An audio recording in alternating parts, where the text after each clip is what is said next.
បាទជំរាបសួរពុកម៉ែបងប្អូនទាំងអស់គ្នាបាទគឺថ្ងៃនេះខ្ញុំមកនិយាយអំពីការផ្ដាច់ទឹកបាទផ្ដាច់ទឹកដើម្បីយកផ្កាបាទនៃត្រួយត្រេនរបស់យើងដល់វគ្គស្លឹកចុងក្រោយបែបម៉េចទើបយើងអាចផ្ដាច់បានបាទហើយខ្ញុំអាចធ្វើវីដេអូមុនមួយហើយតែអាចជាខ្ញុំនិយាយអត់សូវ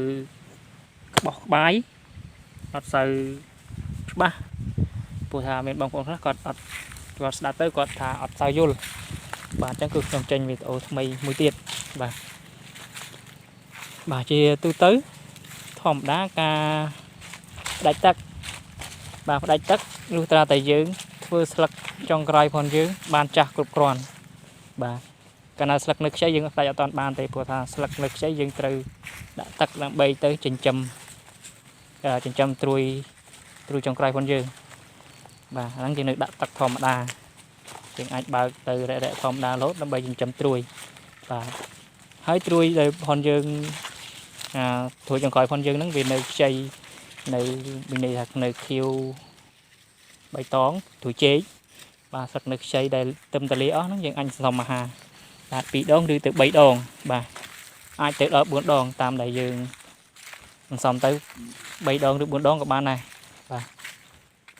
បាទថាយើង3ដងហើយស្លឹកវាចាស់តាន់គ្រប់គ្រាន់ហើយអាហ្នឹងយើងធ្វើ3ដងក៏បាន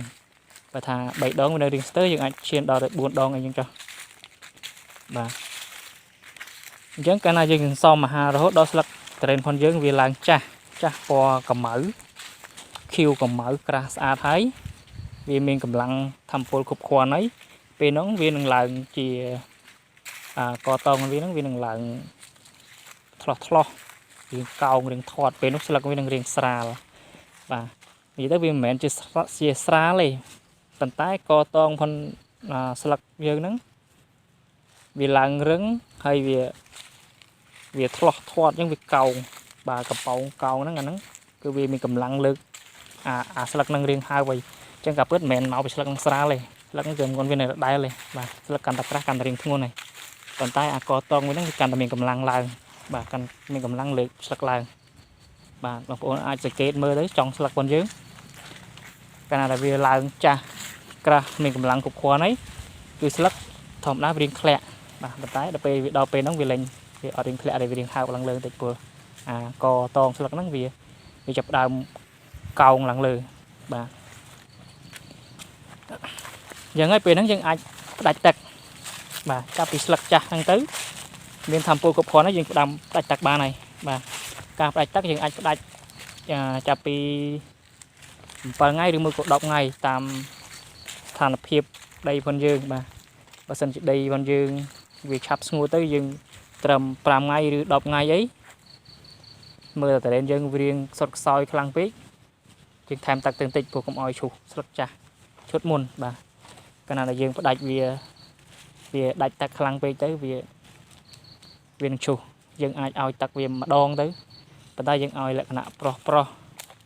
ឧទាហរណ៍ថាត្រឹម10នាទីអីចឹងទៅណាបាទមកសើមដីមកវាលក្ខណៈបើថាមនុស្សយើងប្រៀបធៀបដូចជាមកសើមកណាបាទយើងឲ្យទៅបន្តិចទៅបានហើយយើងផ្ដាច់បន្តទៀតបាទប៉ុន្តែនៅរយៈពេលដែលស្លឹកត្រេនផងយើងវាឡើងចាស់គ្រប់គ្រាន់ហើយក៏វាឡើងរឹងយើងចាប់ផ្ដើមដាច់ទឹកហើយពេលហ្នឹងយើងក៏គួរតែឆ្លៀតបាញ់បើកភ្នែកផ្កាទៅពេលហ្នឹងដែរបាទព្រោះពេលហ្នឹងគឺយើងចាប់ផ្ដើមជំរុញឲ្យផ្កាឆាប់ចេញហើយបាទអាហារធម្មពលវាគ្រប់គ្រាន់នៅក្នុងហ្នឹងក៏យើងត្រូវតែជួយបន្ថែមធម្មពលដើម្បីជំរុញផ្កាដែរបាទពេលហ្នឹងយើងត្រូវបាញ់បើកភ្នែកផ្កាយើងអាចបាញ់2ដងអីថែមទៀតចុះបាទយើងបាញ់2ដងបាញ់ម្ដង5ថ្ងៃបាញ់ម្ដងអញ្ចឹងទៅបាញ់លើកទី2អីយើងបានហើយបាទបើសិនជាវាអាហ្នឹងយើងផ្ដាច់ផ្កាយើងផ្ដាច់ទឹកហើយយើងផ្ដាច់ទឹកហើយយើងបាញ់បើកភ្នែកផ្កាបាន2ដងហើយយើងចាំមើលវា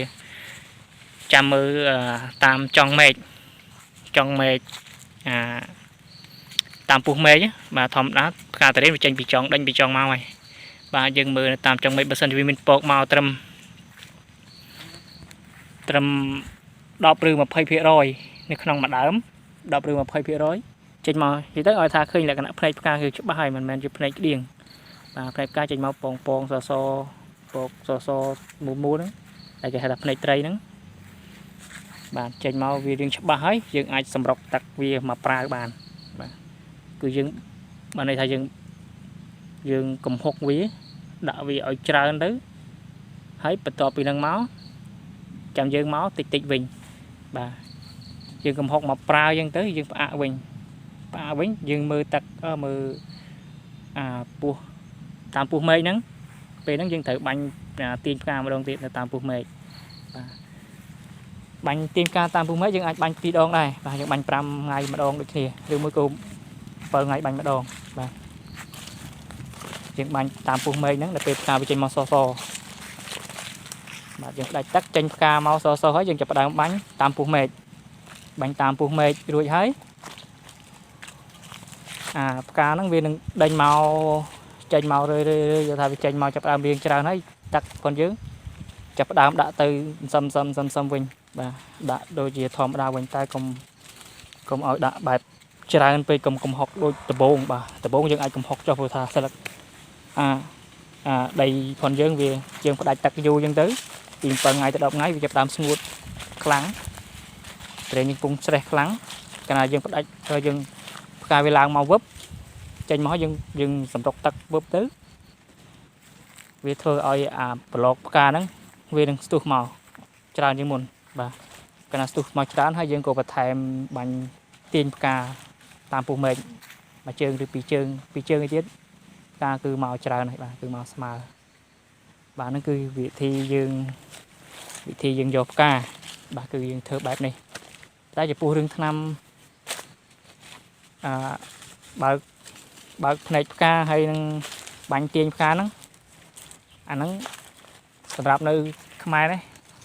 ខ្ញុំអត់ដឹងថាគេប្រើឲ្យខ្លះទេនៅខ្មែរព្រោះថាឥឡូវយើងថ្នាំថៃវាពិបាករកទិញបាទបើពីមុនមកធ្លាប់តែផនថៃតែនៅខ្មែរនេះត្រឹមតែមកដំបងនេះអាចជាសួរគេខ្លះដែរបាទព្រោះថាគេអ្នកធ្លាប់ប្រើមុនគេថាយើងដឹងហើយព្រោះត្រូវប្រើថ្នាំណាខ្លះតែគាត់ថាយើងគាត់ដឹងថាវគ្គណាយើងត្រូវប្រើបើផ្កាវគ្គណាយើងត្រូវប្រើទាញផ្កាអញ្ចឹងបាទឲ្យយើងដឹងពីចំនួនវគ្គថ្ងៃណាដែលយើងត្រូវបាញ់ពេលវេលាណាអញ្ចឹងក៏អូខេហើយបាទអញ្ចឹងបន្ទាប់ពីនឹងមកពេលដែលផ្កាផងយើងវាចេញមកស្រស់ហើយយើងក៏ត្រូវតែប្រើថ្នាំដូចជាបាញ់តាមពោះមេឃបើផ្កាហើយត្រូវតែមានថ្នាំផ្សិតទៅជាមួយដែរបាទព្រោះវាការពារដល់ពេលហ្នឹងវាទៅមានទឹកសើមមានអីមកការពារភ្លៀងទឹកសើមធ្វើឲ្យសើមផ្កាត្រីផងយើងហ្នឹងផ្នែកត្រីផងយើងហ្នឹងវាក្រៀមទៅវិញបាទអញ្ចឹងហើយយើងត្រូវមានថ្នាំជំនួយបាទអញ្ចឹងហើយគឺអត់មានអីច្រើនទេគឺដូចតែប៉ុណ្្នឹងឯងបងប្អូនព្រោះថាការបើកភ្នែកផ្កាការផ្ដាច់តឹងគឺវាអស់ហើយបាទបាទនិយាយទៅនិយាយមកគឺដូចអត់មានអីទៀតទេបាទព្រោះថាតទៅមុខទៀតមានតែយើងមើលថែផ្កាបាញ់ថ្នាំពណ៌បាញ់តកៅការពារតកៅបាញ់ថ្នាំដើម្បីពណ៌ជំនួយផ្កាកុំឲ្យវាឆាប់ឲ្យវាផ្លាស់ប្ដូរតាមអាកាសធាតុកុំឲ្យវាខូចកុំឲ្យវាអីហ្នឹងតែប៉ុណ្្នឹងទៀតបាទពោះការផ្ដាច់ទឹកផ្ដាច់អីយើងផ្ដាច់តែពេលយើងត្រូវយកផ្កាតែពេលដែលយើងផ្ដាច់ផ្កាផងយើងបានហើយយើងលែងផ្ដាច់ទៀតហើយបាទពេលហ្នឹងចាប់ផ្ដើមសំខាន់ទឹកហើយបាទត្រូវបើកជាប្រចាំបាទ2 ថ្ងៃម្ដងឬ1 ថ្ងៃម្ដងតាមស្ថានភាពដីផងបងប្អូនបាទដីយើងវាឆាប់ស្ងួតពេកយើងអាចបើក2 ថ្ងៃម្ដងបាទតែបើតាមការបើកទឹកត្រេនខ្ញុំថាយើងកុំប្រើក្បាលវិលវាច្រើនពេកបាទព្រោះកាលណាក្បាលវិលវាច្រើនក្បាលទឹកចេញក្បាលសាច់ទឹកចេញច្រើនហ្នឹងវាអាចទឹកវាចេញច្រើនវាឆាប់ហៀបាទវាដូចក្បាលវាមានក្បាលផ្សេងទៅវាមានច្រើនម៉ាកច្រើនម៉ូតបាទមានក្បាលខ្លះវាចេញបែបហុយសាច់តិចបាទអាហ្នឹងល្អ ប៉ុន្តែយើងបាច់ត្រូវប្រើចំណាយពេលយូរយើងប្រើពេលយូរនាទីប៉ុន្តែទឹកវាជ្រាបទៅក្នុងដីបានល្អ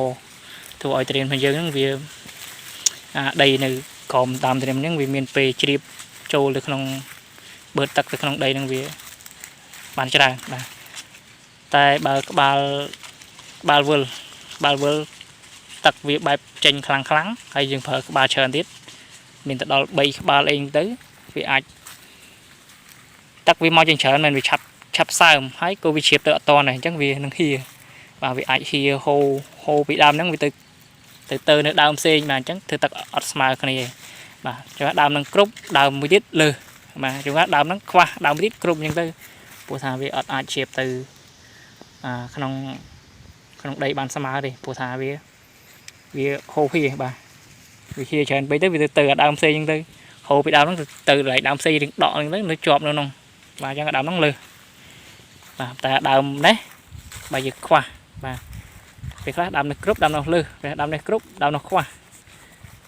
បាទអញ្ចឹងគឺអត់មេទេបងប្អូនតែប៉ុណ្្នឹងឯងបាយបាយ